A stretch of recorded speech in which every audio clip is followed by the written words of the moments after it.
호주 총리의 충격 발언에 전 세계는 경악했습니다. 우리는 한국 기술을 훔쳐 만든 중국과의 계약을 전면 철회한다.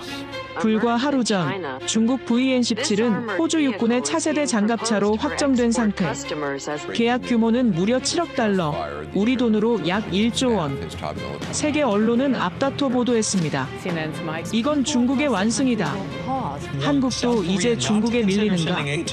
그런데 발표 바로 직전, 단 하나의 한국 비밀 문서를 전달받은 호주 국방차관이 중국과의 계약서를 싹 다 찢어버린 겁니다.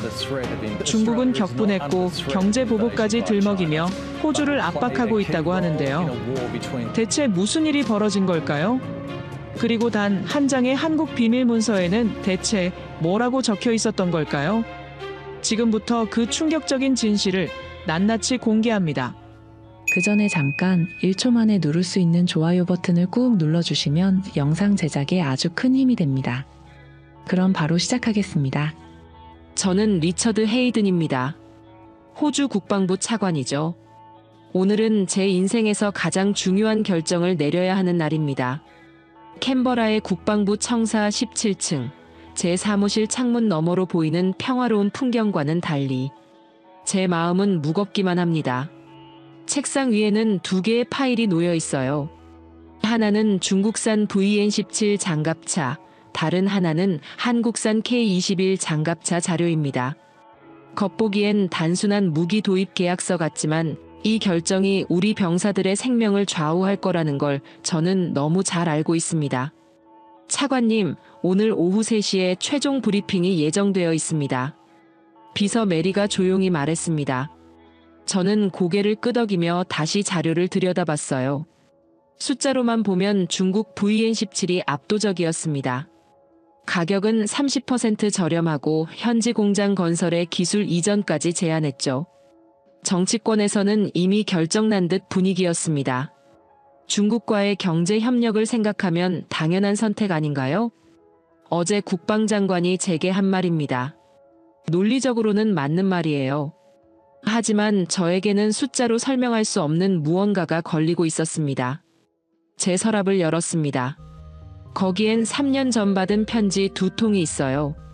아프가니스탄에서 전사한 톰슨 상병과 윌리엄스 상병의 어머니들이 보낸 편지였습니다. 당시 저는 예산 절약을 이유로 저가 장비를 선택했죠. 결과는 참혹했습니다. 리처드, 우리 아들이 믿고 사용했던 장비가 고장나서 톰슨 상병의 어머니 마가렛이 장례식장에서 제게 한 말이 아직도 귀에 맴돕니다. 그날 밤 저는 처음으로 울었어요. 50이 넘은 남자가 아이처럼 펑펑 울었습니다. 책상 위 시계가 오후 2시를 가리키고 있습니다. 1시간 후면 최종 브리핑이 시작되죠. 저는 일어나서 창밖을 바라봤습니다. 멀리 보이는 호주 전쟁기념관이 눈에 들어왔어요. 그곳에는 제 조부 엘버트 헤이든의 이름도 새겨져 있습니다. 1950년 한국전쟁에 참전했던 호주 왕립연대 중이었죠. 조부는 평생 그 전쟁 이야기를 하지 않으셨어요. 다만 돌아가시기 전에 단 한마디만 하셨습니다. 리처드야, 진짜 용기는 옳은 일을 선택하는 거란다. 당시엔 무슨 뜻인지 몰랐는데 지금은 알 것 같습니다. 조부의 훈장이 거실벽에 걸려 있을 때마다 저는 생각했어요. 이 훈장의 무게가 얼마나 될까? 단순한 금속 조각이 아니라 누군가의 생명을 구하기 위해 목숨을 걸었던 그 무게 말입니다. 차관님, 중국 대사관에서 연락이 왔습니다. 추가 협상 의사가 있다고 하는데요. 메리가 다시 들어왔습니다. 저는 고개를 저었어요. 됐습니다. 더 이상 협상할 건 없어요. 사실 중국 측 제안은 정말 매력적이었습니다. 가격뿐만 아니라 호주 내 1000개 일자리 창출, 방산 기술 공유까지 약속했거든요. 언론에서도 연일 경제적 실익을 강조하고 있었죠. 하지만 저는 알고 있습니다. 3년 전 그 참혹한 결과를 말이에요. 당시 선택했던 장비는 가성비 최고라는 평가를 받았던 독일제였습니다. 모든 테스트를 통과했고 가격도 합리적이었죠. 그런데 실전에서는 달랐어요. 아프가니스탄의 뜨거운 모래바람 속에서 엔진이 과열됐고 전자장비가 오작동을 일으켰습니다. 결국 2명의 젊은 병사가 목숨을 잃었어요. 그때 저는 깨달았습니다. 군용 장비는 단순한 기계가 아니라는 걸 말이에요. 차관님, 한국 측에서도 최종 제안서를 보내왔습니다. 메리가 건넨 파일을 열어봤습니다. 놀랍게도 가격 인하나 추가 혜택 같은 건 없었어요. 대신 단 한 줄의 메시지가 있었습니다.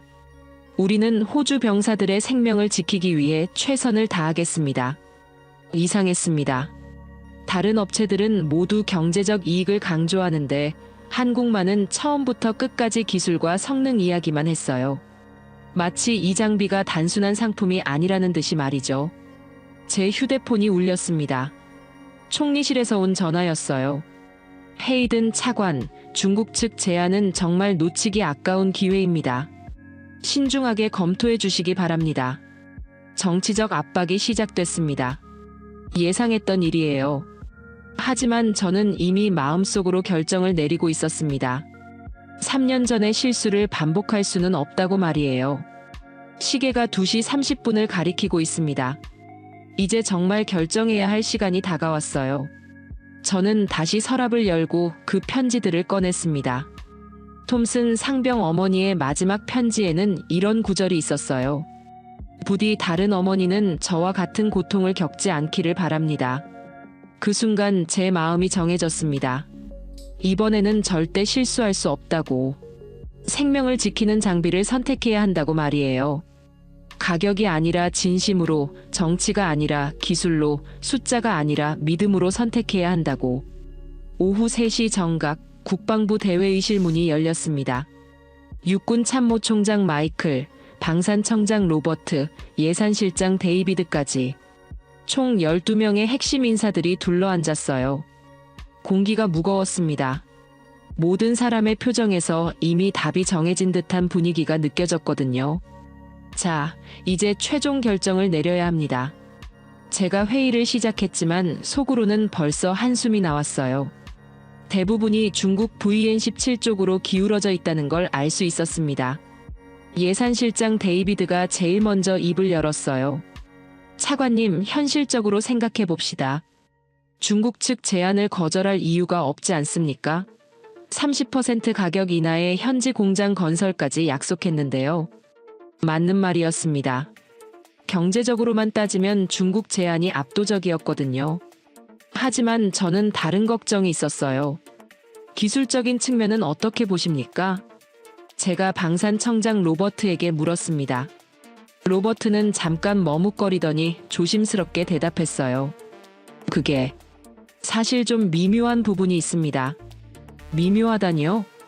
VN-17과 K-21의 구조가 너무 비슷해서 말입니다. 순간 회의실이 조용해졌어요.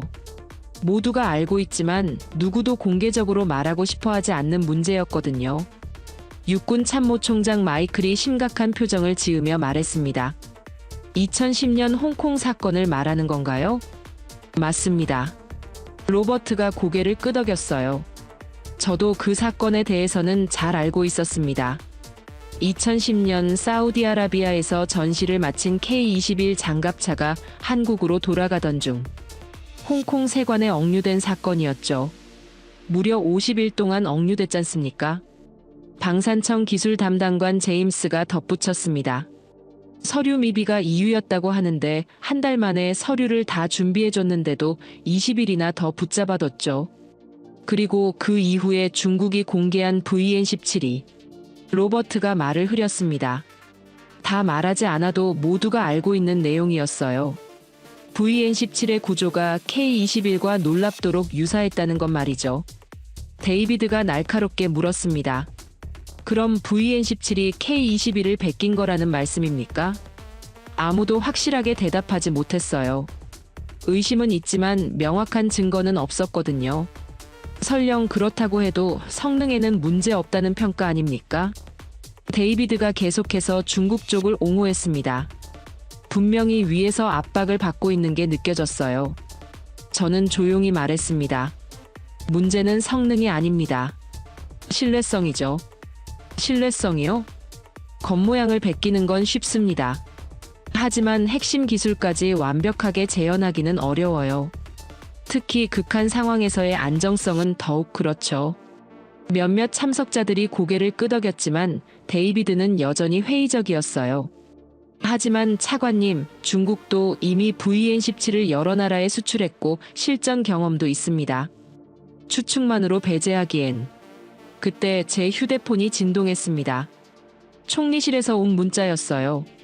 중국 대사가 직접 면담을 요청했습니다. 긍정적으로 검토해 주시기 바랍니다. 정치적 압박이 본격적으로 시작됐네요. 저는 휴대폰을 내려놓고 참석자들을 둘러봤습니다. 여러분, 3년 전을 기억하십시오. 회의실이 다시 조용해졌어요. 아프가니스탄 참사는 국방부 모든 사람들에게 트라우마였거든요. 그때도 예산과 조건만 보고 결정했습니다. 결과가 어땠는지 다들 아시잖아요. 데이비드가 다시 반박하려 했지만 제가 손을 들어 제지했어요. 검증이라는 게 결국 평화로운 환경에서의 테스트에 불과합니다. 실전은 완전히 다르죠. 방산청장 로버트가 조심스럽게 입을 열었습니다. 차관님, 사실 한 가지 더 고려해야 할 게 있습니다. 뭡니까? 만약 우리가 한국 K-21을 선택한다면 중국과의 관계가 어떻게 될지요? 현실적인 걱정이었어요. 중국은 호주의 최대 교역국이었고 경제적 보복 가능성도 있었습니다. 그런 건 외교부에서 걱정할 일이고 우리는 순수하게 군사적 관점에서 판단해야 합니다. 제가 단호히 말했지만 속으로는 고민이 깊어지고 있었어요. 회의가 계속될수록 분위기는 중국 쪽으로 기울었습니다. 경제적 논리가 강했거든요. 게다가 중국은 호주 내 1000개 일자리 창출도 약속했습니다. 기술 이전도 포함해서 말이죠. 언론에서도 연일 경제적 실익을 강조하고 있고요. 한 사람씩 중국 제안의 장점을 나열했어요. 객관적으로 보면 거부하기 어려운 조건들이었습니다. 그런데 제 마음 한구석에서는 계속 경고음이 울리고 있었어요. 뭔가 너무 완벽했거든요. 마치 누군가의 숙제를 베낀 학생이 선생님께 완벽한 답안지를 내는 것처럼 말이죠. 차관님, 데이비드가 제 이름을 불렀습니다. 저는 정신을 차리고 대답했어요. 네. 결정을 내려야 할 시간입니다. 시계를 보니 벌써 4시 30분이 지나 있었어요. 1시간 반 동안 논의했지만 결론은 뻔했습니다. 오늘은 여기서 마무리하겠습니다. 내일 최종 결정을 발표하죠. 참석자들이 하나둘 자리를 떠났어요. 저는 혼자 남아서 자료들을 다시 들여다봤습니다. 중국 VN-17의 사양서를 보니 정말 완벽했어요. 가격도 합리적이고 성능도 우수하고 추가 혜택까지 풍부했습니다. 하지만 뭔가 이상했어요. 제가 컴퓨터를 켜고 2010년 홍콩 사건에 대해 다시 찾아봤습니다. 당시 언론 보도를 보니 정말 의심스러운 부분이 많았어요. 단순한 서류 미비치고는 너무 오래 억류했던 거죠. 50일이나. 혼자 중얼거렸습니다. 그동안 중국 기술자들이 얼마나 많이 드나들었을까요? 문을 두드리는 소리가 들렸습니다. 비서 메리였어요. 차관님, 중국 대사관에서 또 연락이 왔습니다. 내일 오전 면담을 강력히 희망한다고 하는데요. 거절하세요. 하지만 총리실에서도. 총리실은 제가 직접 연락하겠습니다. 메리가 나간 후 저는 창밖을 바라봤습니다. 어둠이 내리고 있었어요. 멀리 불빛들이 하나둘 켜지기 시작했습니다. 그 순간 확신이 들었어요. 숫자나 정치적 계산이 아니라 직감으로 느끼는 무언가가 있었습니다. 진짜와 가짜를 구분하는 본능 같은 것 말이죠. 호주를 떠나기 전 저는 한 가지 결심을 했습니다. 직접 가서 확인해 보겠다고 말이에요. 서류와 숫자만으로는 진실을 알 수 없다고 생각했거든요. 그래서 극비리의 서울행 비행기에 몸을 맡겼습니다. 인천공항에 도착한 건 새벽 6시였어요. 한국 방산청 관계자들이 마중 나와 있었지만 제가 요청한 건 공식 일정이 아니었습니다. 그냥 조용히 진짜 모습을 보고 싶었거든요. 차관님, 먼저 호텔에서 휴식을 취하시겠습니까? 방산청 국제협력과장이 물었지만 저는 고개를 저었어요. 바로 가죠. K-21 개발 현장으로 말입니다. 서울 용산구에 있는 방산청 청사로 향하는 동안 창밖 풍경을 봤어요. 아침 일찍부터 바쁘게 움직이는 사람들, 깔끔하게 정돈된 도시. 뭔가 다른 나라들과는 다른 에너지가 느껴졌습니다. K-21 개발팀은 어떤 사람들입니까? 제가 물었습니다. 대부분 20년 이상 경력의 베테랑들이에요. 그런데 특이한 게 있습니다. 뭡니까? 이 사람들 돈 이야기를 별로 안 해요. 오히려 성능과 안전성만 계속 강조하거든요. 흥미로웠습니다. 다른 나라 업체들은 만나자마자 가격부터 이야기하는데 말이죠. 방산청에 도착하자 김정호 K-21 개발팀장이 직접 나와서 맞아주었습니다. 50대 중반쯤 되어 보이는 그는 정중하지만 진지한 표정을 하고 있었어요. 헤이든 차관님, 멀리서 오시느라 고생하셨습니다. 아닙니다. 제가 보고 싶어서 온 거예요. 그럼 바로 브리핑부터 시작하겠습니다. 회의실에 들어서니 놀라운 광경이 펼쳐졌어요. 벽면 가득히 K-21의 설계도가 붙어 있었는데 그 옆에는 다른 것들이 있었습니다. 전사자 명단이었어요. 이게 뭡니까? 제가 물어보니 김정호 팀장이 조용히 대답했습니다. 우리가 잊지 않으려고 하는 것들입니다. 이 장갑차를 타고 싸울 병사들, 그리고 더 좋은 장비가 있었다면 살 수 있었을 분들 말이에요. 가슴이 울컥했습니다. 이런 개발팀은 처음 봤거든요. 자, 그럼 K-21에 대해 설명드리겠습니다. 김정호 팀장이 리모컨을 들었어요. 스크린에 K-21의 3D 모델이 나타났습니다. 먼저 질문 하나 드리겠습니다. 차관님께서는 장갑차에서 가장 중요한 게 뭐라고 생각하십니까? 화력 아닙니까? 아닙니다. 생존입니다. 단호한 대답이었어요. 우리는 이 장갑차를 설계할 때 단 하나만 생각했습니다. 어떻게 하면 이 안에 탄 병사들을 모두 집으로 보내줄 수 있을까 하는 것 말이에요. 스크린에 K-21의 내부 구조가 나타났습니다.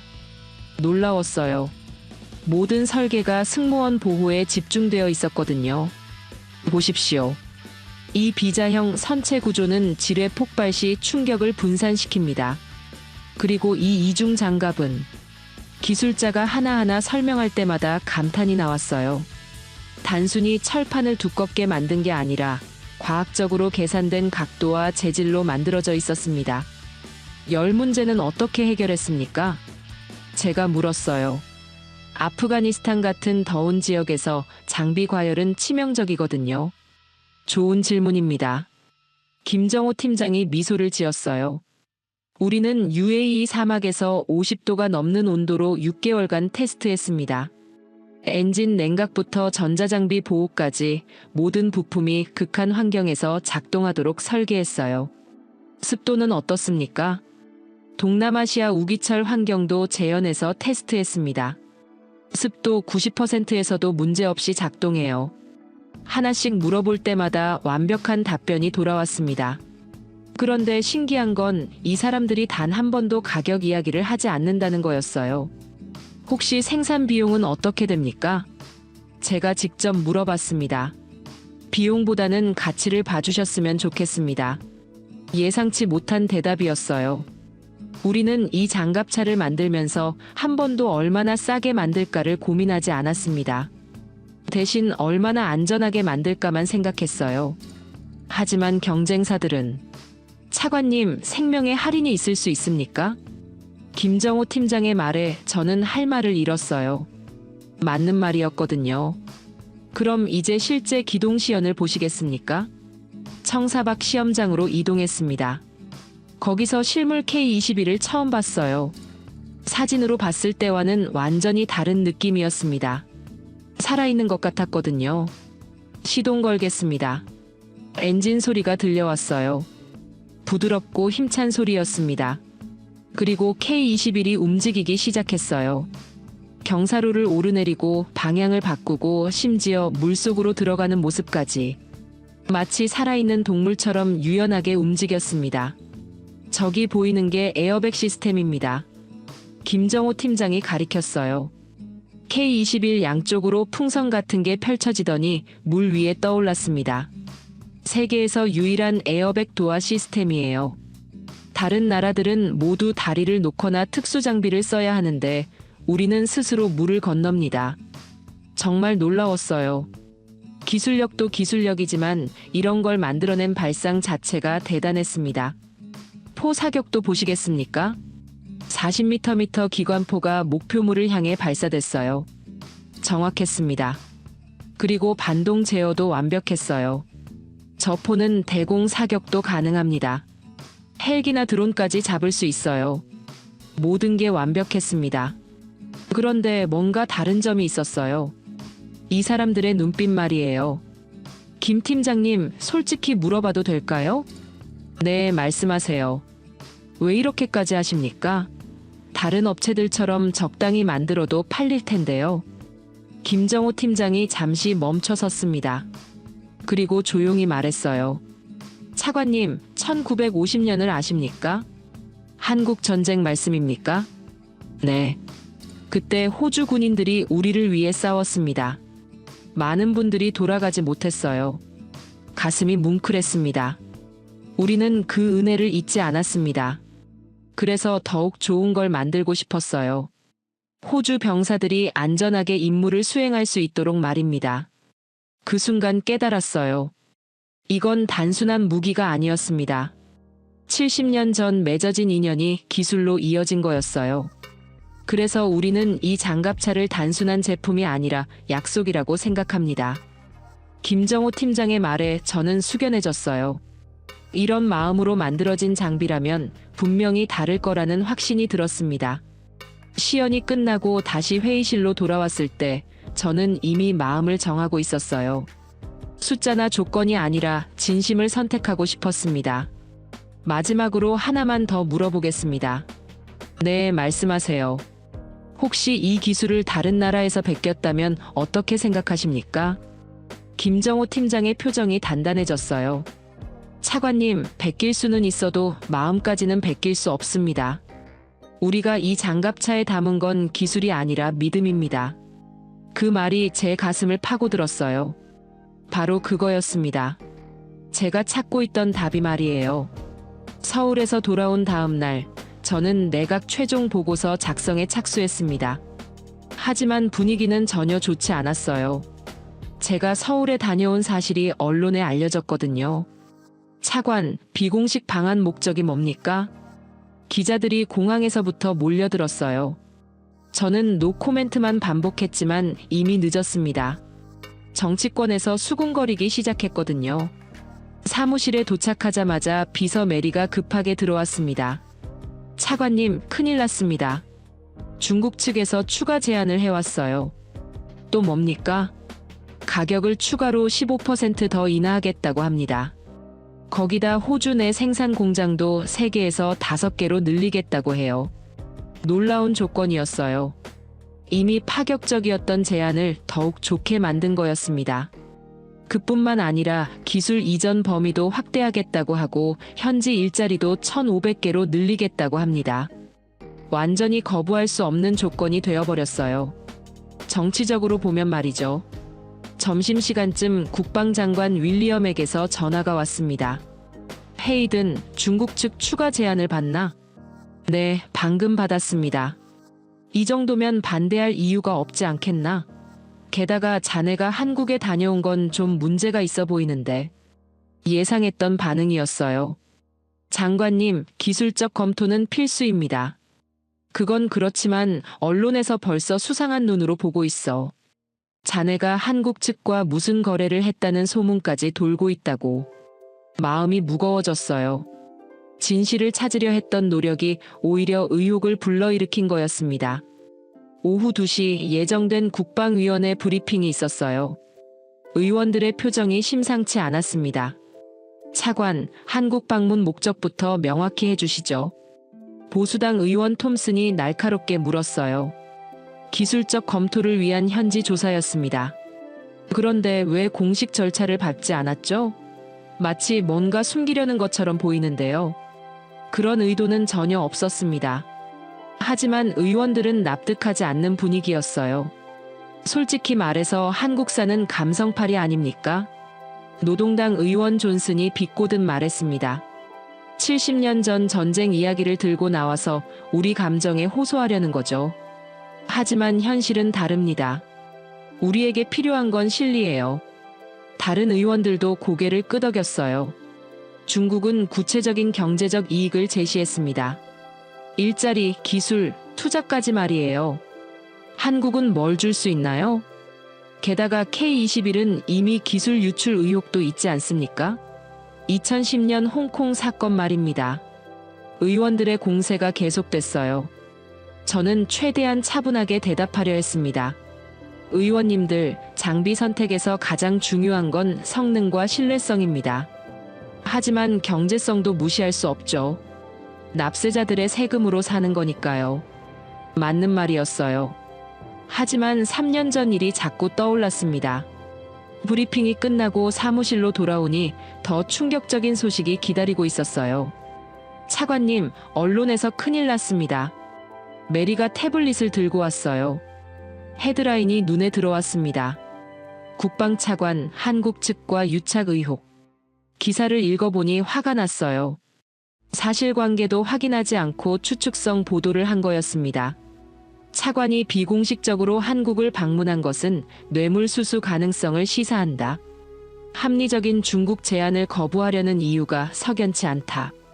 국익보다 개인적 이익을 우선시하는 것 아니냐? 모두 터무니없는 내용들이었어요. 하지만 이미 퍼진 의혹을 잠재우기는 어려웠습니다. 저녁 뉴스에서도 계속 보도됐어요. 정치 전문가들이 나와서 차관의 이상한 행보라며 비판했습니다. 객관적으로 보면 중국 제안이 압도적으로 유리한데 굳이 한국을 선택할 이유가 없다. 감정적 판단보다는 냉철한 현실 인식이 필요하다. 집에 돌아온 후에도 마음이 편치 않았어요. 아내 캐롤이 걱정스럽게 물었습니다. 여보, 정말 괜찮은 거야? 신문에서 보니까. 걱정 마. 나는 옳은 일을 하고 있어. 하지만 속으로는 흔들리고 있었어요. 혹시 제가 감정에 휩쓸려서 잘못 판단하고 있는 건 아닐까 하는 생각이 들었거든요. 그때 서랍을 열고 3년 전 편지들을 다시 꺼냈습니다. 톰슨 상병과 윌리엄스 상병의 어머니들이 보낸 편지였어요. 톰슨 상병 어머니 마가렛의 편지를 다시 읽어봤습니다. 리처드 차관님께. 우리 아들 제임스가 마지막으로 제게 한 말이 있습니다. 엄마, 우리가 쓰는 장비가 별로래요. 하지만 괜찮아요. 우리가 조심하면 되니까. 그 아이는 끝까지 나라를 믿었습니다. 하지만 나라는 그 아이를 지켜주지 못했어요. 편지를 읽으면서 눈물이 났어요. 제발 다른 어머니들은 저와 같은 아픔을 겪지 않게 해주세요. 값싼 장비 때문에 소중한 생명을 잃는 일이 없도록 해주세요. 윌리엄스 상병 어머니 수잔의 편지도 마찬가지였어요. 우리 아들이 믿고 사용했던 장비가 고장나서 목숨을 잃었다는 사실을 받아들이기 어렵습니다. 만약 조금 더 비싸더라도 좋은 장비였다면. 이 편지들을 읽고 나니 확신이 섰어요. 언론이 뭐라고 하든 정치권에서 압박하든 상관없었습니다. 제가 지켜야 할 건 생명이었거든요. 다음 날 아침 총리실에서 연락이 왔어요. 차관, 오늘 오후에 최종 결정을 발표해야 합니다. 준비됐습니까? 네, 준비됐습니다. 중국 측 추가 제안을 충분히 검토했겠죠? 물론입니다. 하지만 제 마음은 이미 정해져 있었어요. 숫자와 조건이 아니라 신념으로 선택하겠다고 말이죠. 점심시간에 마지막으로 K21과 VN17 자료를 비교해봤습니다. 객관적 수치만 보면 VN17이 여전히 우세했어요. 가격도 저렴하고 부가 혜택도 많았습니다. 하지만 한 가지 차이가 있었어요. K21 뒤에는 진심이 있었고 VN17 뒤에는 계산만 있었습니다. 오후 2시가 되었어요.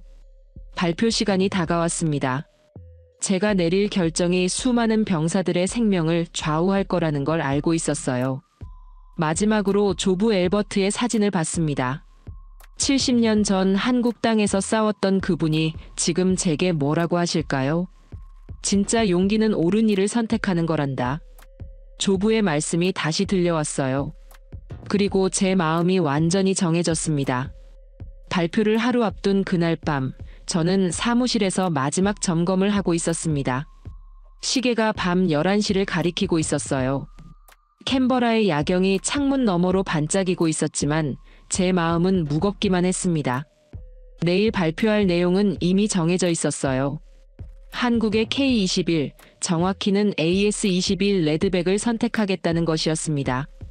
하지만 그 결정이 불러올 파장을 생각하니 두려웠거든요. 차관님, 아직도 계세요? 비서 메리가 커피를 들고 들어왔어요. 야근하는 제가 안쓰러웠나 봅니다. 내일이 중요한 날이니까요. 걱정하지 마세요. 차관님이 내리신 결정이 옳다고 생각해요. 메리의 격려가 고마웠지만 여전히 마음이 편치 않았어요. 그때 컴퓨터에서 이메일 알림음이 들렸습니다. 발신자를 보니 한국방산청이었어요. 시간을 보니 한국은 새벽 1시가 넘은 시간이었는데 누가 이런 늦은 시간에 메일을 보냈을까요? 메일을 열어보니 김정호 K21 개발팀장에게서 온 것이었어요. 제목은 간단했습니다. 마지막 제안서. 내용을 읽기 시작하니 깜짝 놀랐습니다. 헤이든 차관님께 먼저 바쁜 일정 중에 한국까지 와주신 것에 대해 진심으로 감사드립니다. 차관님과의 만남을 통해 우리는 많은 것을 느꼈습니다. 특히 호주 병사들의 안전을 진심으로 걱정하시는 모습을 보고 깊은 감명을 받았어요. 계속 읽어 내려갔습니다. 차관님의 고민을 알고 있습니다. 경제적 압박과 정치적 부담 사이에서 어려운 결정을 내려야 하는 상황이라는 것을 말이에요. 그래서 우리는 특별한 제안을 준비했습니다. 특별한 제안이라니 뭔지 궁금해졌어요. K21을 기반으로 하되 호주의 지형과 작전 환경에 완벽하게 최적화된 새로운 모델을 개발하겠습니다. 이름은 AS21 레드백입니다. 레드백이라는 이름이 인상적이었어요. 호주를 상징하는 거미 이름을 딴 거였습니다. 레드백은 호주의 광활한 평원과 험준한 산악 지형을 모두 고려해서 설계될 것입니다. 엔진은 호주의 먼지가 많은 환경에 맞게 특별히 개조하고 냉각 시스템은 50도가 넘는 사막 기후에서도 문제없이 작동하도록 강화하겠습니다. 구체적인 사양이 나열되어 있었어요. 모든 게 호주 환경에 맞춰져 있었습니다. 또한 호주군의 전술과 운용 방식에 맞춰 화력 통제 시스템과 통신 장비도 맞춤형으로 개발하겠습니다. 이는 단순한 수출이 아니라 호주만을 위한 특별한 장갑차가 될 것입니다. 여기까지는 일반적인 제안과 비슷했어요. 그런데 다음 문장에서 깜짝 놀랐습니다. 그리고 이 모든 추가 개발 비용은 한국이 부담하겠습니다. 뭐라고요? 추가 비용을 한국이 부담한다고? 기본 K21보다 30% 이상 향상된 성능의 레드백을 같은 가격에 제공하겠습니다. 아니, 오히려 10% 할인된 가격으로 말이에요. 이해할 수 없었어요. 성능은 더 좋게 하면서 가격은 더 싸게 한다니 도대체 어떻게 그런 게 가능한 건가요? 그 답은 다음 문장에 있었습니다. 이것은 비즈니스가 아닙니다. 보온입니다. 보온이라는 한자어가 그대로 영어로 번역되어 있었어요. 그레터 투드 리페이미터엔트라고 적혀 있었습니다. 1950년 호주 군인들이 한국을 위해 피를 흘렸습니다. 우리는 그 은혜를 70년이 지난 지금도 잊지 않고 있습니다. 당시 1만 7천 명의 호주 병사들이 한국 땅을 밟았고 그중 340명이 다시 고향으로 돌아가지 못했습니다. 정확한 숫자까지 기억하고 있다는 게 놀라웠어요. 우리는 그분들의 희생 덕분에 오늘의 한국이 있다고 생각합니다. 그래서 이제는 우리가 호주를 지킬 차례라고 생각해요. 호주 병사들이 안전하게 임무를 수행하고 모두 가족의 품으로 돌아갈 수 있도록 돕고 싶습니다. 가슴이 뭉클해졌어요. 70년 전 전쟁을 직접 겪지도 않은 젊은 세대가 이렇게까지 기억하고 있다니요. 레드백은 단순한 장갑차가 아닙니다. 한국인들의 감사의 마음이 담긴 선물입니다. 돈으로 살 수 없는 진심이 담긴 작품입니다. 메일의 마지막 부분을 읽을 때 제 눈에서 눈물이 흘렀어요. 차관님, 우리는 알고 있습니다. 호주가 어려운 선택을 해야 한다는 것을 말이에요. 경제적 이익과 정치적 압박이 얼마나 큰지도 알고 있습니다. 하지만 우리는 믿습니다. 진정한 동맹이란 이익이 아니라 신뢰로 만들어진다는 것을 말이에요. 그리고 맨 마지막에 이런 문장이 있었어요. PS. 이 제안에 대한 답변은 서두르지 마세요. 차관님이 충분히 고민하신 후에 결정해 주시면 됩니다. 우리는 기다리겠습니다. 70년을 기다렸는데 조금 더 기다리는 건 어렵지 않으니까요. 메일을 다 읽고 나니 할 말을 잃었어요. 이런 제안은 처음 봤거든요. 이익보다 의리를, 계산보다 진심을 앞세우는 제안이었습니다. 그런데 더 놀라운 건 첨부 파일이었어요. 레드백에 상세 설계도가 들어있었는데 이미 상당 부분 개발이 진행되어 있었어요. 도면을 보니 정말 호주를 위해 특별히 설계된 게 확실했습니다. 엔진 배치부터 냉각 시스템, 심지어 좌석 배치까지 호주군의 체격과 장비에 맞춰져 있었어요. 이걸 언제 준비했을까? 혼자 중얼거렸어요. 제가 서울에 다녀온 게 불과 일주일 전인데 이런 상세한 설계를 그 짧은 시간에 완성했다는 게 믿기지 않았습니다. 그때 휴대폰이 울렸어요. 한국에서 온 전화였습니다. 김정호 팀장이었어요. 차관님, 메일 받아보셨나요? 네, 방금 다 읽었습니다. 그런데 이걸 언제? 사실 차관님이 오시기 전부터 준비하고 있었습니다. 예. 호주가 장갑차 도입을 검토한다는 소식을 들었을 때부터요. 우리는 이 기회를 기다리고 있었거든요. 김정호 팀장의 목소리에서 진심이 느껴졌어요. 차관님, 우리는 정말로 호주를 도우고 싶습니다. 70년 전 받은 은혜를 갚고 싶어요. 하지만 이렇게까지 할 필요는... 차관님, 제 할아버지 이야기를 해도 될까요? 갑작스러운 질문이었지만 저는 고개를 끄덕였어요. 제 할아버지는 한국 전쟁 때 19살이었습니다. 인천 상륙작전에 참여한 해병대원이었어요. 그때 호주 군함들이 인천 앞바다를 지키고 있는 걸 봤다고 하셨습니다. 김정호 팀장의 목소리가 잠깐 떨렸어요. 할아버지는 돌아가시기 전에 저에게 말씀하셨어요. 정우야, 너는 기술자니까 언젠가 그분들을 도울 수 있는 기회가 있을 거다. 그때 꼭 최선을 다해라라고 말이에요. 가슴이 뭉클했습니다. 그래서 저는 K-21을 개발할 때부터 생각했어요. 언젠가 이 장갑차가 호주 병사들을 지킬 수 있을까 하고 말이에요. 팀장님, 차관님, 우리에게 이건 단순한 수출 계약이 아닙니다. 할아버지 세대가 못다한 인사를 대신하는 일이에요. 전화를 끊고 나서도 한동안 아무 말도 할 수 없었어요. 이런 마음으로 만들어진 장비라면 분명히 다를 거라는 확신이 들었습니다. 새벽 2시가 되어서야 집으로 돌아갔어요. 아내 캐롤이 깨어서 기다리고 있었습니다. 여보, 늦었네. 결정됐어? 응, 됐어. 어떻게? 저는 한국에서 온 메일 이야기를 해줬어요. 캐롤도 감동받는 것 같았습니다. 정말 멋진 사람들이네. 70년이나 지났는데 아직도 기억하고 있다니. 그러게. 이런 사람들과 함께 일하고 싶어. 다음 날 아침 발표 1시간 전에 총리실에서 마지막 전화가 왔어요. 차관, 정말 확실한 거지? 중국 측 제안이 경제적으로는 훨씬 유리한데. 네, 확실합니다. 총리님. 알겠네. 자네를 믿겠네. 오후 3시 드디어 발표 시간이 왔습니다. 기자들과 관계자들이 가득 찬 브리핑룸에서 저는 마이크 앞에 섰어요. 호주 국방부는 차세대 보병 전투 차량으로 한국의 AS-21 레드백을 선정했다고 발표합니다. 순간 웅성거림이 일었어요. 예상했던 반응이었습니다. 이 결정은 순수하게 성능과 신뢰성을 기준으로 내린 것입니다. 레드백은 호주의 작전 환경에 최적화된 세계 최고 수준의 장갑차입니다. 기자들의 질문이 쏟아졌지만 저는 준비된 답변으로 대응했어요.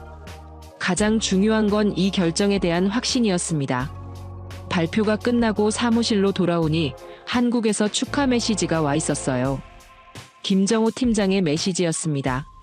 차관님 감사합니다. 우리는 차관님의 신뢰를 배신하지 않겠습니다. 세계 최고의 장갑차를 만들어 보이겠습니다. 그 순간 저는 확신했어요. 올바른 선택을 했다고 말이에요.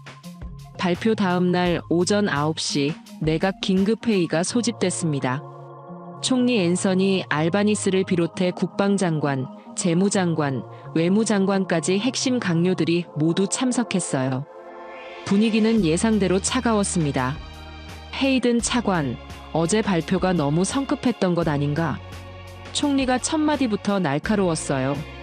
아직 내각 최종 승인도 받지 않았는데 언론에 먼저 발표하다니 절차상 문제가 있어 보이는데. 죄송합니다, 총리님. 하지만 더 이상 미룰 수 없는 상황이었습니다. 재무장관 짐 찰머스가 테이블을 톡톡 두드리며 말했습니다. 헤이든, 솔직히 말해보자. 감정적으로 판단한 거 아닌가? 70년 전 전쟁 이야기에 휘둘려서 말이야. 예상했던 반응이었어요. 하지만 저는 준비가 되어 있었습니다. 재무장관님, 이건 감정적 판단이 아닙니다. 철저히 기술적 검토를 거친 결과예요. 그래? 그럼 숫자로 설명해봐. 짐이 도전적으로 말했어요. 저는 미리 준비한 자료를 꺼냈습니다. 레드백의 생존성은 VN17보다 23% 높습니다. 기동성은 18%, 화력은 15% 우수해요.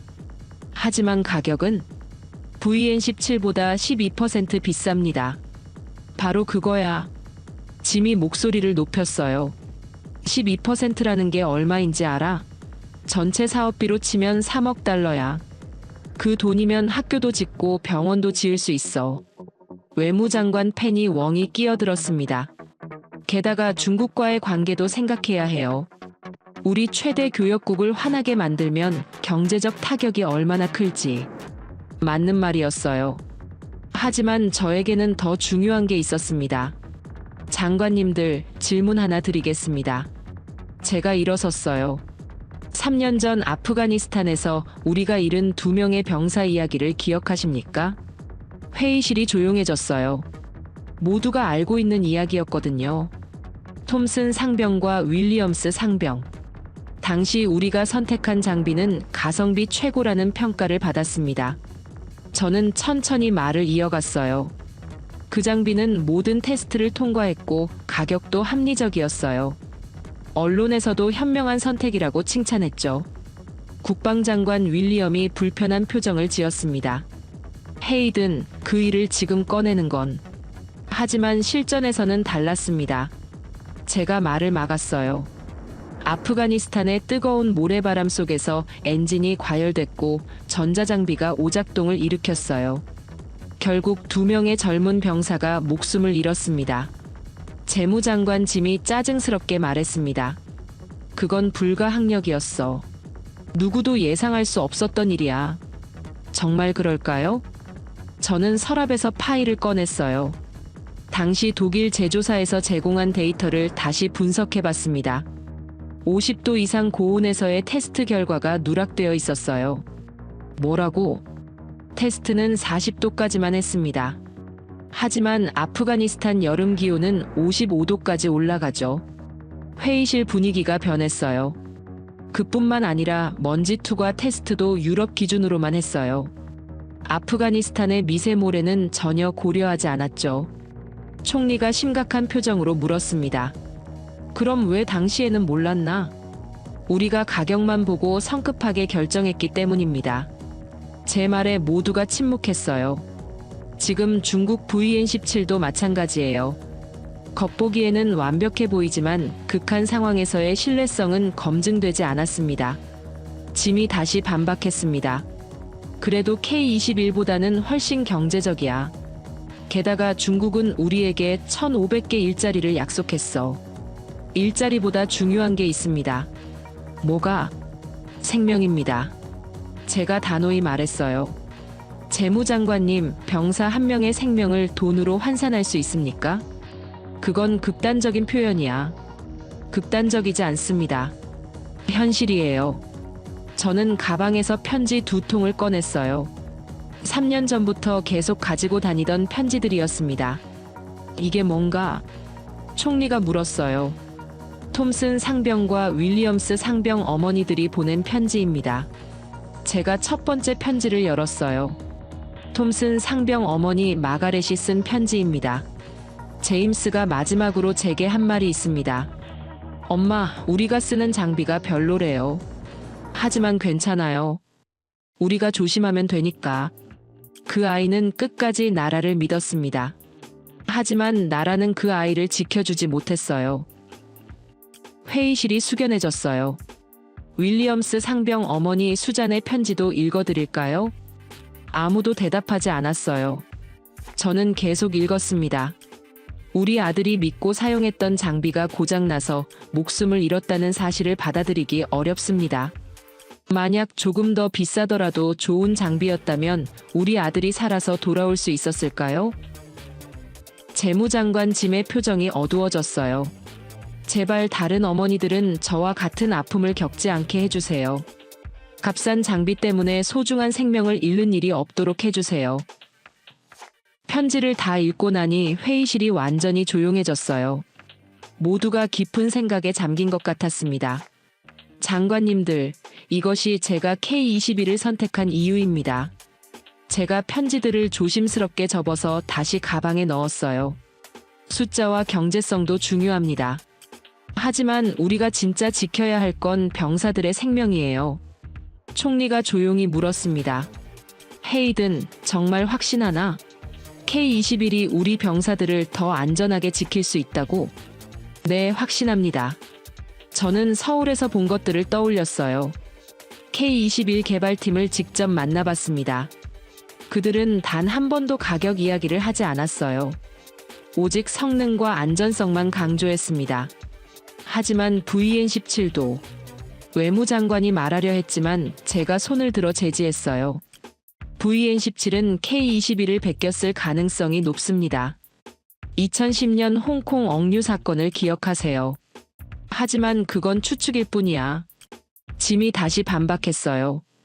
맞습니다. 추측이에요. 하지만 위험을 감수할 수는 없습니다. 제가 단호히 말했어요. 복제품은 겉모양은 비슷할 수 있어도 핵심 기술까지 완벽하게 재현하기는 어려워요. 특히 극한 상황에서의 안정성은 더욱 그렇습니다. 국방장관 윌리엄이 조심스럽게 물었습니다. 그럼 중국과의 관계는 어떻게 할 건가? 그건 외교부에서 해결할 문제입니다. 우리는 순수하게 군사적 관점에서 최선의 선택을 했어요. 총리가 긴 한숨을 쉬었어요. 헤이든, 자네가 감당할 수 있겠나? 언론과 정치권의 비판을 말이야. 감당하겠습니다. 저는 조부 엘버트의 사진을 생각했어요. 제 조부도 70년 전 한국에서 어려운 선택을 했습니다. 안전한 길보다 옳은 길을 택했어요. 조부 이야기는 왜? 조부가 돌아가시기 전에 하신 말씀이 있습니다. 진짜 용기는 옳은 일을 선택하는 거란다라고 말이에요. 제가 일어서서 창밖을 바라봤어요. 저는 옳은 일을 선택하고 싶습니다. 비록 어려운 길이라도 말이에요. 회의는 그렇게 끝났어요. 총리는 최종적으로 제 결정을 지지한다고 했습니다. 재무장관과 외무장관은 여전히 불만스러워했지만 더 이상 반대하지는 않았어요. 회의실을 나오면서 총리가 제게 말했습니다. 헤이든, 자네를 믿겠네. 하지만 만약 문제가 생기면 책임지겠습니다, 총리님. 그날 밤 집에 돌아와서 아내에게 말했어요. 여보, 나는 옳은 선택을 했어. 그럼 됐어. 당신을 믿어. 캐롤의 말에 마음이 놓였어요. 어떤 비판이 와도 이겨낼 수 있을 것 같았습니다. 그날 밤 꿈에서 조부를 만났어요. 조부는 미소를 지으며 말씀하셨습니다. 잘했다, 리처드. 내가 자랑스럽다. 꿈에서 깨어나니 확신이 들었어요. 제가 내린 결정이 옳다는 것을 말이에요. 2025년 3월 15일 오후 2시 호주 국방부 데브리핑룸에는 전 세계 언론사 기자들이 몰려들었습니다. 로이터, AP통신, CNN, BBC까지 주요 외신들이 모두 참석했어요.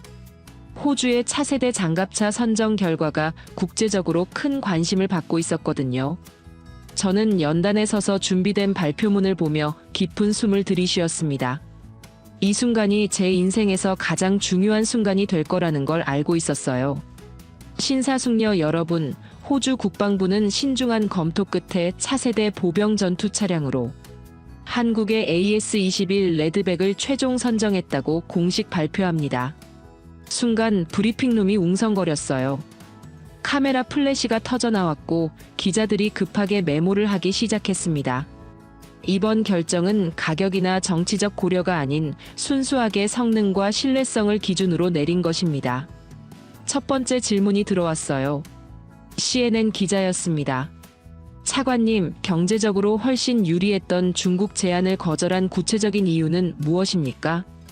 예상했던 질문이었어요. 저는 준비된 답변을 했습니다. 우리는 복제품이 아닌 진심을 선택했습니다. 복제품이라는 표현은 너무 강한 것 아닙니까? 2010년 홍콩 억류 사건 이후 공개된 VN17의 구조적 유사성은 우연의 일치라고 보기 어렵습니다. BBC 기자가 손을 들었어요. 하지만 호주 납세자들 입장에서는 더 저렴한 중국 제안이 매력적이었을 텐데요. 저렴함보다 중요한 것은 우리 병사들의 생명입니다. 3년 전 아프가니스탄에서의 참사를 되풀이할 수는 없습니다. 로이터 기자가 날카롭게 물었습니다. 중국과의 경제관계 악화를 우려하는 목소리도 있는데 어떻게 생각하십니까? 안보는 경제보다 우선입니다. 우리는 국익을 위한 최선의 선택을 했습니다. 기자회견이 끝나자마자 국제 언론들이 일제히 보도를 시작했어요. CNN은 호주, 중국산 버리고 한국 기술 선택한 배경이라는 제목으로 긴급 뉴스를 내보냈습니다. BBC는 호주 국방차관의 용기 있는 결정이라며 재개인사까지 조명했어요. 조부의 한국 전쟁 참전 이야기와 3년 전 아프가니스탄 사건까지 상세히 다뤘습니다. 하지만 중국의 반응은 예상보다 훨씬 격렬했어요. 당일 저녁 중국 외교부 대변인이 기자회견을 열었습니다. 호주의 이번 결정은 극도로 유감스럽다. 객관적이고 공정한 평가 없이 정치적 편견에 의해 내린 잘못된 판단이다. 중국 언론들도 가세했어요. 환구시보는 호주 반중 감정에 휩쓸려 비이성적 선택이라는 사설을 실었습니다. 호주는 경제적 실익을 포기하고 과거의 감상에 매몰된 선택을 했다. 이는 양국 관계에 부정적 영향을 미칠 것이다. 그러나 정작 중요한 건 다른 곳에서 일어나고 있었어요. 바로 레드백의 실전 테스트였습니다. 계약 체결 후 한국에서 테스트용 레드백 2대를 먼저 보내주었어요. 성능을 직접 확인해 볼 수 있도록 한 특별한 배려였습니다. 첫 번째 시험은 북부 준주의 극한 환경 테스트였어요. 45도가 넘는 사막 기후에서 연속 72시간 가동 테스트를 실시했습니다. 결과는 놀라웠어요. 엔진 온도는 정상 범위를 유지했고 전자장비도 전혀 문제없이 작동했습니다. 심지어 에어컨까지 완벽하게 작동해서 승무원들이 쾌적하게 임무를 수행할 수 있었어요. 두 번째 테스트는 퀸즐랜드의 열대우림 지역이었습니다. 습도 95%, 기온 38도의 극한 환경에서도 레드백은 문제없이 작동했어요. 가장 인상적이었던 건 도하 테스트였습니다. 레드백이 강물에 들어가자 에어백이 부풀어 오르면서 물 위에 떠올랐어요. 그리고 시속 7km로 유유히 강을 건넜습니다. 믿을 수 없군요. 현장에 있던 육군 참모총장 마이클이 감탄했어요. 다른 나라 장갑차들은 모두 교량이나 도하 장비가 필요한데 이 녀석은 혼자서 물을 건너네요. 화력 테스트도 압권이었어요. 40m 기관포의 명중률은 98%였고 대전차 미사일 시스템도 완벽하게 작동했습니다. 심지어 저공 비행하는 드론까지 정확히 격추했어요. 차관님, 이 정도 성능이면 세계 최고 수준입니다. 무기체계 전문가 톰 윌슨이 흥분해서 말했어요. 특히 생존성 측면에서는 타의 추종을 불허하네요. 탑승자 생존율이 98%라니 정말 놀랍습니다. 하지만 가장 감동적이었던 순간은 따로 있었어요. 테스트용 레드백 인도식에서 한국 기술자들이 직접 참석했을 때였습니다. 한국에서 온 기술자들이 직접 인도식에 참석했어요. 김정호 팀장을 비롯해 개발진 10명이 왔는데 이들의 눈에는 자부심과 감격이 가득했습니다. 차관님, 정말 감사합니다. 김정호 팀장이 제 손을 꼭 잡으며 말했어요. 70년을 기다렸던 순간입니다. 이제 우리도 호주를 지킬 수 있게 되었어요.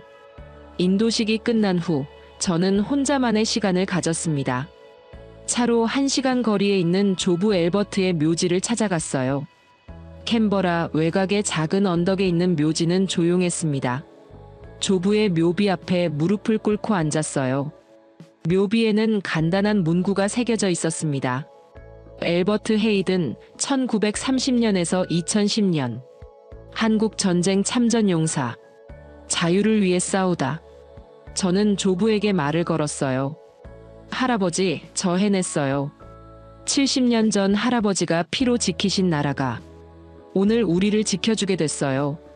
바람이 살짝 불어왔어요. 마치 조부가 대답하시는 것 같았습니다. 처음에는 확신이 서지 않았어요. 정치적 압박도 심했고 경제적 손실도 컸거든요. 하지만 서울에서 그 사람들을 만나고 나서 알았어요. 진짜가 뭔지 말이에요. 눈물이 흘러내렸어요. 그들은 할아버지를 기억하고 있었어요. 340명의 호주 병사들을 말이에요. 70년이 지났는데도 감사의 마음을 잊지 않고 있더라고요. 묘비에 새겨진 자유를 위해 싸우다라는 문구를 다시 읽었어요. 할아버지가 싸우신 자유가 오늘 이렇게 결실을 맺었어요. 기술과 우정으로 이어진 새로운 동맹 말이에요. 그 순간 모든 것이 연결되는 느낌이었어요. 70년 전 한국 땅에서 흘린 피와 땀이 오늘 첨단 기술로 되돌아온 거였습니다. 묘지를 떠나면서 휴대폰을 확인해 보니 메시지가 와 있었어요. 김정호 팀장에게서 온 것이었습니다. 차관님, 레드백 테스트 결과 소식 들었습니다. 정말 기쁩니다. 할아버지께 감사하다고 전해주세요. 마음이 뭉클했어요. 이 사람들은 정말 진심이었습니다. 집에 돌아와서 아내 캐롤에게 말했어요. 여보, 우리가 옳은 선택을 했어. 어떻게 알아? 오늘 할아버지 묘지에 다녀왔는데 할아버지가 기뻐하시는 것 같았어. 캐롤이 미소를 지었어요. 그럼 됐네. 당신 할아버지는 항상 옳은 일만 하셨으니까. 그날 밤 뉴스를 보니 레드백에 대한 반응이 나오고 있었어요. 호주 군인들의 인터뷰였습니다. 정말 대단한 장비예요. 이제 안심하고 임무를 수행할 수 있을 것 같아요. 한국이 우리를 이렇게 생각해주는 줄 몰랐어요. 정말 고마워요. 병사들의 소감을 들으니 더욱 확신이 들었어요. 제가 내린 결정이 옳았다는 것을 말이에요. 며칠 후 국제 언론들이 후속 보도를 내보내기 시작했어요. 워싱턴 포스트는 기술이 아닌 신뢰로 맺어진 새로운 동맹이라는 제목의 기사를 실었습니다. 호주의 선택은 단순한 무기 도입이 아니다. 70년 전 전쟁의 기억이 21세기 첨단 기술로 승화된 역사적 사건이다. 파이낸셜 타임스도 감정보다 진정성이 승리한 사례라며 긍정적으로 평가했어요. 심지어 일부 중국 언론들도 태도를 바꾸기 시작했어요. 중국 일보는 한국의 진정성 있는 접근이 승부를 결정했다며 분석 기사를 실었습니다. 하지만 가장 의미 있었던 건 한국에서 온 소식이었어요. 김정호 팀장이 보낸 사진이었는데 K21 개발팀 사무실 벽에 호주 국기가 걸려 있었어요. 사진 아래에는 이런 메시지가 있었습니다. 차관님, 우리는 이제 진짜 가족이 되었습니다. 앞으로도 호주를 지키는 든든한 동반자가 되겠습니다. 그 순간 저는 깨달았어요. 이번 일이 단순한 무기 거래가 아니라는 것을 말이에요. 진정한 우정과 신뢰로 맺어진 새로운 관계의 시작이었습니다.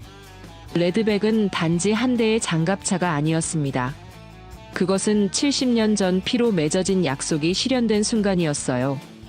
이후 벌어진 일들은 제가 상상했던 것보다 훨씬 더 의미 깊었습니다.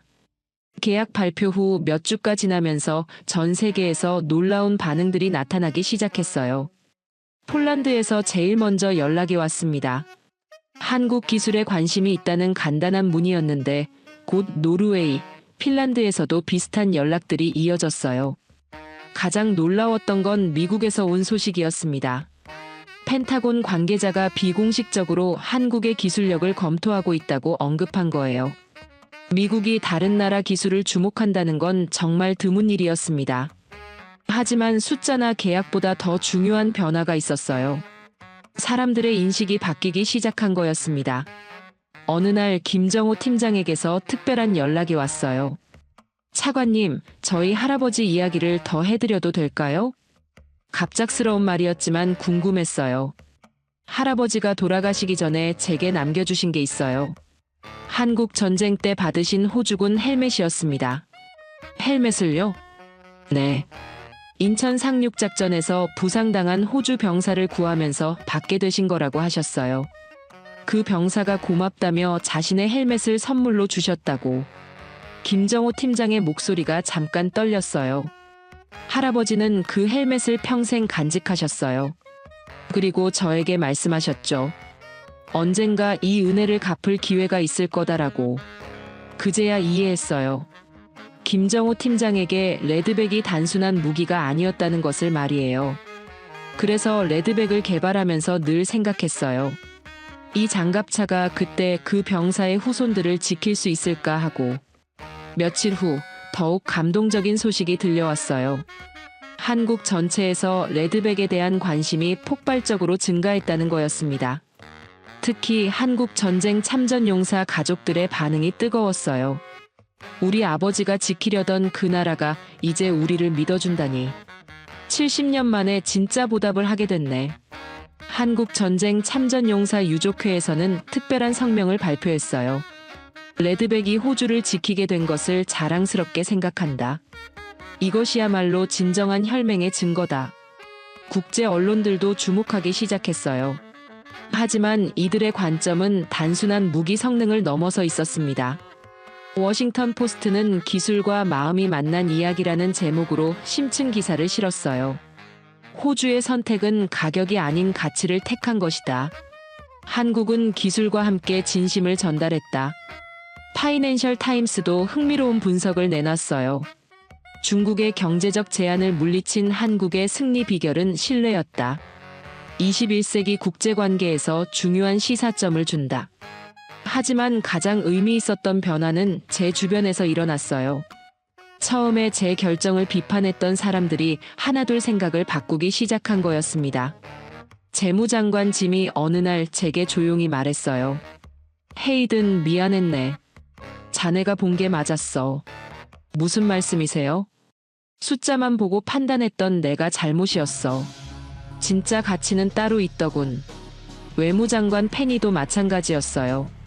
차관님 덕분에 중국과의 관계도 더 대등해졌어요. 우리가 원칙을 지킨다는 걸 보여줬거든요. 무엇보다 호주 국민들의 반응이 놀라웠어요. 여론조사 결과 85%가 레드백 선택을 지지한다고 나왔습니다. 가격보다 안전이 중요하다. 진심을 보여준 나라와 함께해야 한다. 할아버지 세대의 희생이 헛되지 않았다. 국민들의 댓글을 보니 가슴이 뭉클했어요. 그런데 가장 인상적이었던 건 중국의 변화된 태도였어요. 처음에는 격렬하게 반발했지만 이제는 오히려 호주를 더 인정하는 분위기로 바뀌었습니다. 중국 외교부 대변인이 공개석상에서 한 말이 그것을 보여줘요. 각국은 자국의 국익에 맞는 선택을 할 권리가 있다. 우리도 이를 존중한다. 어느 날 저는 다시 조부의 묘지를 찾았어요. 이번에는 특별한 소식을 전하고 싶었습니다. 할아버지가 심어주신 씨앗이 결실을 맺었어요. 묘비 앞에 앉아서 조용히 말을 이어갔어요.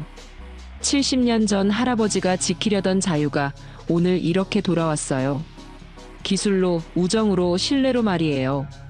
바람이 살짝 불어왔어요. 마치 조부가 듣고 계시는 것 같았습니다. 이제 알겠어요. 진짜 동맹이 뭔지를. 이익이 아니라 믿음으로 만들어지는 거라는 걸.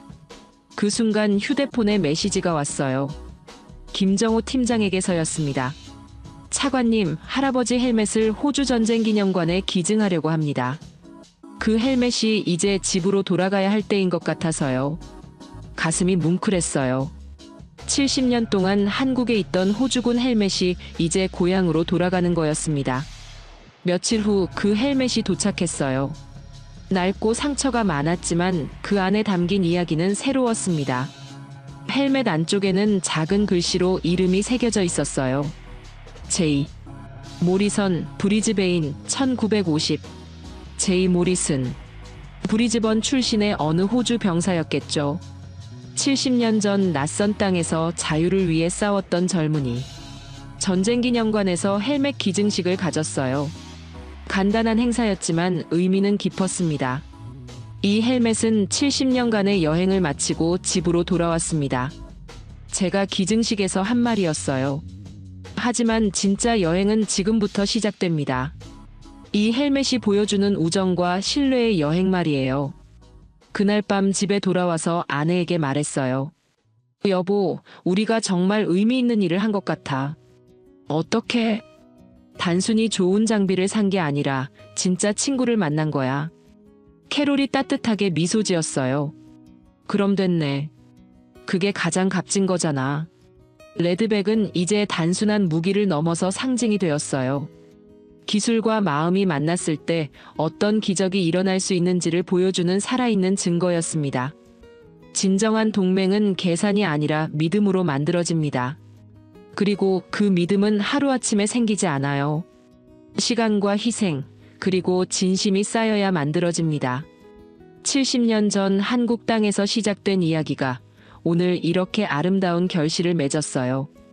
이제 저는 확신합니다. 가장 좋은 투자는 사람에게 하는 투자라는 것을 말이에요. 우리는 기술을 사는 것이 아니었습니다. 기억과 신뢰, 그리고 진심을 선택한 것이었습니다. 레드백은 단순한 무기가 아니었습니다. 그것은 신뢰의 결정체였죠.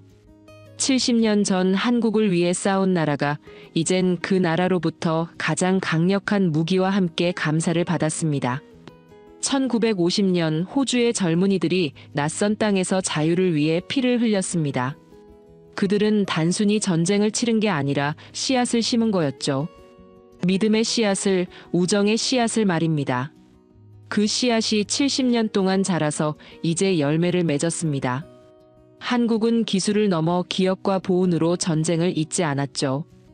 폐허에서 일어선 나라가 세계 최고의 기술로 은혜를 갚는 놀라운 이야기가 펼쳐진 것입니다. 리처드 헤이든 차관은 숫자가 아닌 마음을 선택했습니다. 한국의 기술자들도 마찬가지였죠. 그들에게 레드백은 상품이 아니라 약속이었습니다. 이후 유럽, 중동 각국에서 한국산 무기에 대한 관심이 폭증했습니다. 대한민국은 이제 단지 제조 강국이 아니라 신뢰로 무장한 나라가 되었죠. 호주 병사들도 말했습니다.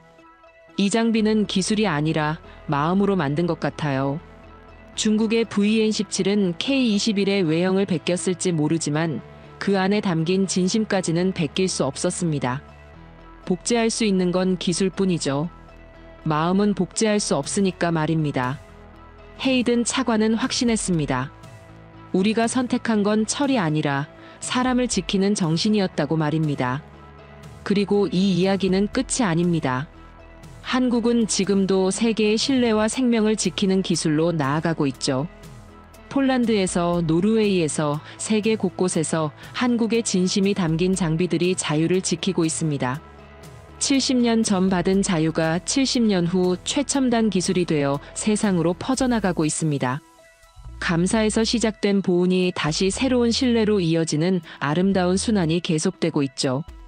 이것이 바로 대한민국입니다.